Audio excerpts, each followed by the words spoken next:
Buenos días, jóvenes. Hoy día en nuestra clase vamos a hablar sobre las características de los océanos y de los lagos. Ya recordemos que estamos en la unidad de agua. Y el objetivo de la clase será conocer esas características y además describir la luminosidad, la temperatura y la presión en relación a la profundidad de estos océanos y de los lagos. Para partir, en las clases anteriores estuvimos estudiando que el agua se iba a manifestar diferentes masas de esta misma, masas de agua.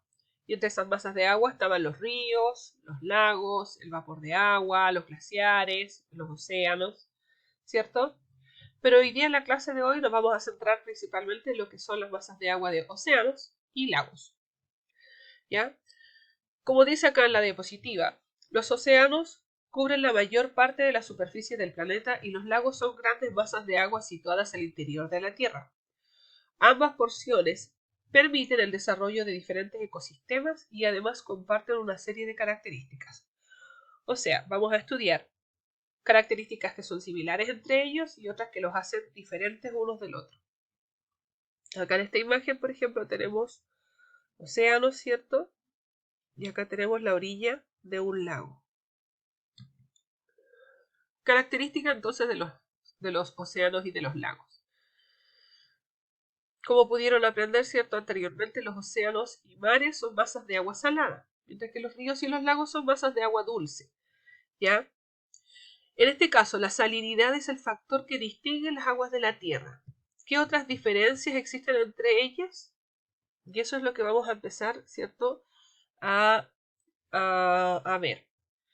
Nosotros en las clases anteriores diferenciamos agua dulce de agua salada. Y se explicó que en el caso de los mares y de los océanos, el agua es salada, producto de las sales minerales que están en el suelo, en las rocas donde estos están depositados, y que estas sales minerales se disuelven por esta agua. Por lo tanto, el lugar donde se ubican los océanos y mares tiene una mayor salinidad, una mayor cantidad de sales minerales disueltas que en el caso de los lagos.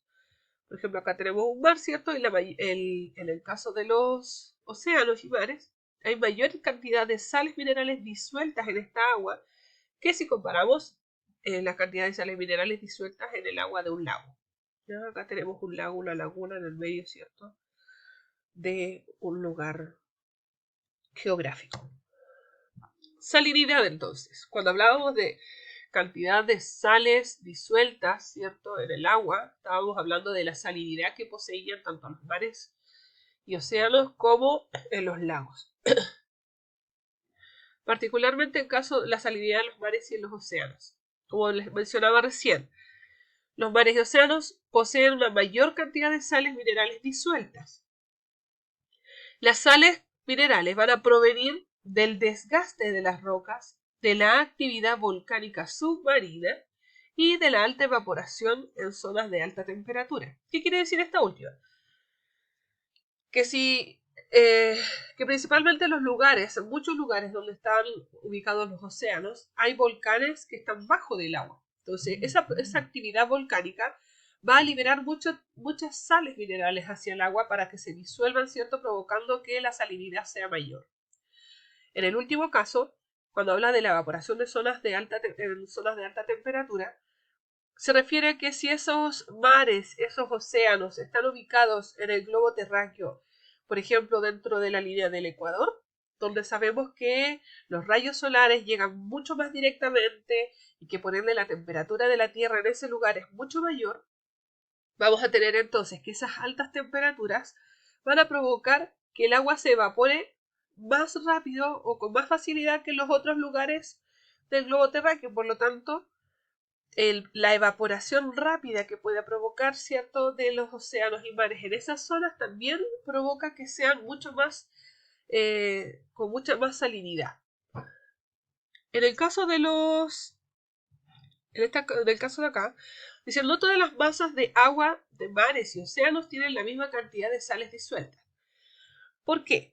Porque, por ejemplo, si yo le tomo mido la salinidad en el mar acá al frente de la bahía de Mejillones, y mido la salinidad en un mar, por ejemplo, en el mar Negro, ¿cierto? Por allá por el Mediterráneo. o en el mar Mediterráneo incluso. La salinidad va a ser muy diferente porque depende de la cantidad de sales que existan en ese lugar geográfico, en esas rocas, dependiendo de todas las características que tiene esa zona, si realmente hay mucha actividad volcánica, si hay poca actividad volcánica, si hay mucho calor o hay poco calor, ¿se entiende? Entonces, la salinidad de mares y océanos va a variar, va a cambiar o va a ser diferente en los distintos lugares. Por ejemplo, si comparamos cualquier mar, por ejemplo, con el Mar Muerto. El Mar Muerto es un mar que se caracteriza porque tiene una altísima salinidad, o sea, tiene demasiadas sales minerales. Por lo tanto, se le llama Mar Muerto porque ahí no crece, es muy poco usual ver algún tipo de organismo vivo en esa zona. ¿Se entiende? Pasamos a los lagos. Son masas de menor extensión que los mares y océanos. Se forman a cualquier altura y pueden desaparecer con las sequías prolongadas. Ya, primero, masas de menor extensión que los mares y océanos. Se refiere a que son más pequeños, ¿ya? No abarcan no tienen tantos kilómetros, ¿cierto? Bueno, millas en realidad, porque ya cuando hablamos de océano estamos hablando de millas, ¿cierto? Es mucho más grande si comparamos un lago y un océano va a ser mucho mayor en extensión que un lago. Y segundo, en el caso de los lagos se pueden formar a cualquier altura. Ya no es, por ejemplo, cuando medimos la presión, dice, esto es a nivel del mar o no, o si está a altura, ¿cierto? El mar siempre está como abajo, por eso a nivel del mar, bajo. Pero los lagos, también puedo tener lagos en unas zonas altas, en zonas geográficas que sean altas, que estén en la altura. También voy a tener lagos a esa, en cambio el mar no lo puedo tener en la altura. ¿Ya? Solamente los lagos puedo tenerlos incluso a nivel del mar, o puedo tenerlos más cerca, formar una laguna, e incluso en la base de una montaña, o más o menos en un término intermedio. Ahí no habría ningún problema. Siempre en los lagos no hay problema con eso. ¿Por qué? Porque son concavidades geográficas, son como quebradas que se forman, como pequeñas cuencas que se van a formar, depresiones en la tierra, que producto, ¿cierto?, de los ríos, producto de esteros, producto de lluvias, se van a estar llenando, ¿cierto?, de agua, formando estas lagunas, estos lagos. La mayoría de los lagos son de agua dulce, pero sin embargo existen algunos de agua salada. Nosotros acá en Chile, por ejemplo, tenemos lagos de agua salada. ¿Ya? Actividad. Acá hay una pequeña actividad, un mini laboratorio para que puedan realizar ustedes, y vamos a comparar entonces cuando tenemos las diferencias que provoca, ¿cierto? Cuando tenemos muchas sales disueltas en el agua y cuando tenemos pocas sales disueltas en el agua.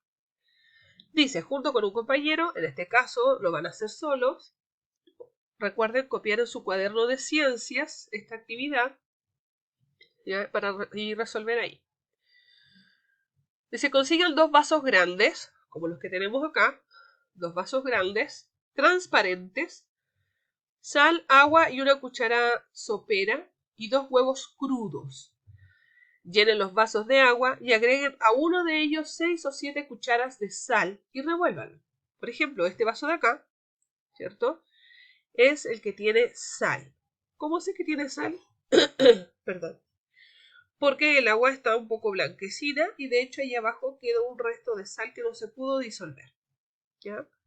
Y el otro vaso lo dejo solo con el agua dulce de la llave. Pregunta, ¿el agua dulce de la llave tendrá sales minerales igual? ¿Qué creen ustedes? Yo creo que sí, ¿cierto? El agua dulce de la llave trae sales minerales. ¿Ya? ¿Por qué? Porque recuerden que el agua de la llave es agua potable y el agua potable está apta para ser bebida. Por lo tanto, para poder ingerir el agua necesitamos que tenga también sales minerales para poder ayudar, ¿cierto?, a nuestro organismo. ¿Ya? El agua que no posee sales minerales se le conoce como agua destilada, pero de nuestra llave, del grifo, sale agua potable que sí tiene sales minerales. Pero si yo comparo las sales minerales que tiene el agua dulce de la llave, que por algo la siento dulce, ¿cierto?, En comparación a esta agua que tiene 6, 7 cucharadas de sal, esto ya es una salmuela prácticamente, ¿cierto? Hay bastante diferencia entre las sales de un vaso y del otro. ¿Qué vamos a hacer? Dice, pregunta de investigación. Pretende responder esta actividad. ¿Qué pregunta de investigación pretende responder esta actividad?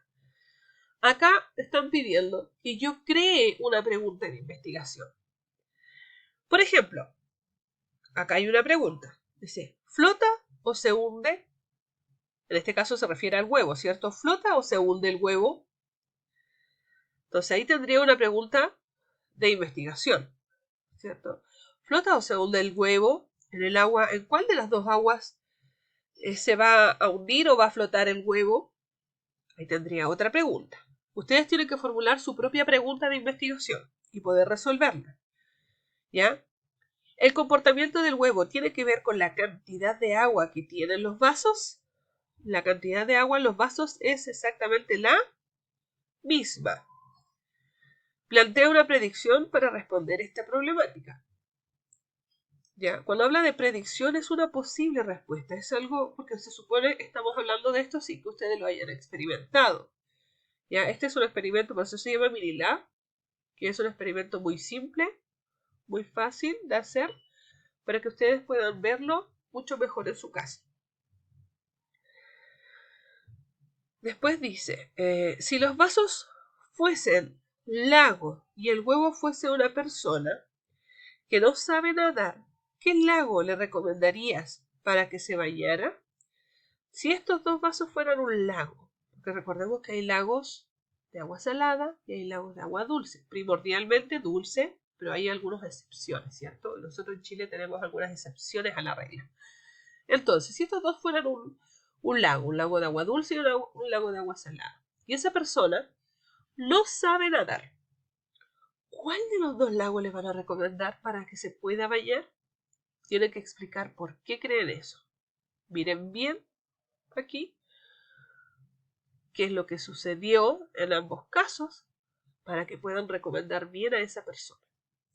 Fundamenten su respuesta. Ya dice explica. Tienen que explicar por qué ustedes dicen tal cosa. Seguimos. Características de los océanos. Como ya hemos visto, factores como la temperatura, la presión y la luminosidad varían al interior de los océanos. Estos cambios inciden en la gran diversidad de flora y fauna que allí se alberga. Debido a la gran extensión del océano y a lo complejo de la exploración, muchas de las especies que lo habitan aún no han sido descubiertas. A continuación veremos cómo se distribuyen algunos ecosistemas en el océano de acuerdo con factores como la distancia de la zona litoral, la profundidad, la luz y la presión. Si se fijan acá, en esta imagen, nosotros tenemos esta primera zona que dice que es la zona pelágica. La zona pelágica, que está marcado acá con esta línea, ¿cierto? En todo este lado. Zona pelágica, si se fijan, corresponde al mar abierto. En esta región no se puede encontrar especies como el atún o algunos cetáceos. ¿Ya? Todo esto de acá sería mar abierto. Zona pelágica, mar abierto. ¿Ya? Y vamos a tener la zona acá en el medio. Ustedes, esta imagen sale en el libro de ciencias del Mineduc para que la puedan ver mucho mejor. Esta zona que está acá en el medio, que se llama la zona nerética, ¿ya? La zona nerética. La zona nerética entonces va a corresponder a una zona de transición. En esta zona de transición, que está toda la que está acá en el medio, vamos a encontrar ciertas variedades de plancton, peces, crustáceos y moluscos, ¿ya? Luego vamos a tener la zona litoral, que se encuentra... Espera un momento. La zona litoral que se encuentra en esta otra parte, si se fijan, es cercana a la orilla. Y acá lo tenemos. Dice, se extiende entre la costa y el océano poco profundo. En esta región se encuentran algunas algas, diferentes peces, equinodermos, moluscos, entre muchas otras especies. Es importante mencionar que la zona litoral es, a su vez, parte de la zona fótica. Ahora, ¿qué es la zona fótica y por qué es tan importante?